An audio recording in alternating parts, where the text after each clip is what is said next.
In the past, when Yi Hai was still alive, he had an awe-inspiring reputation, so no one dared to bully him. However, 10 years ago, the news of demonic mountain's disappearance spread. Yi clan lost its only core formation cultivator and couldn't gain a foothold in Mount Qingmeng. The last cultivator had no choice but to move his clan to the secular world and become an individual cultivator. This cultivator was Yi Hai's younger brother, Mo Tianga's uncle. When you find your uncle, you'll follow me back to Mount Taikang. You can either join Xianqing School or rebuild your clan. Yi Jingwen told her that Xianqing School was one of the 7 great cultivation groups in the Celestial Pole. With Xianqing School as their backing, they weren't afraid of being bullied. There were 7 great cultivation groups in the Celestial Pole. Among them, Tiandao's sect was the most powerful, and Xianqing School was second only to it.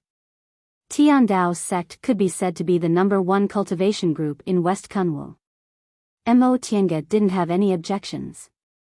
She had waited for so long to find out that her father was no longer around. Now, as long as she could leave that house, she did not care where she went.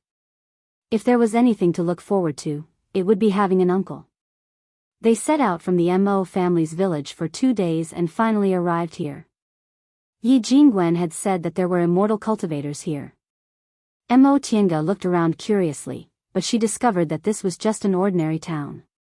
Yi Jingwen saw her disappointed expression and said with a smile, "These are just mortals. How can mortals see the residence of immortals?" He then led her into a dilapidated small temple.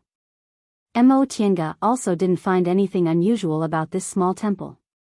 Yi Jingwen took out a jade pendant from his robe and handed it to Mo Tianga. "This is a gift from my martial uncle.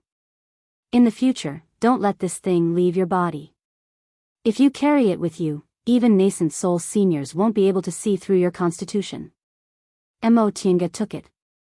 The jade pendant was round and had a warm jade color. It was painted with cloud patterns and tied with a red string. She turned it over and found a small, Qin character was carved in the middle of the other side. Yi Jingwen said, "My martial uncle's surname is Qin. People call him Qin Shoujing." He waved his hand and the scene in front of them suddenly changed. The statue of a god that had fallen to the ground in the temple disappeared and was replaced by a street. Yi Jingwen pulled her hand. "Let's go." This looked like an ordinary street in a small town. It didn't look like a place where immortals lived at all. Yi Jingwen smiled when he heard what Mo Tianga said. The so-called immortals are just people who haven't become immortals yet. These markets in the secular world are places where individual cultivators gather. Generally, they don't have any powerful forces, so of course, they don't have any style to speak of.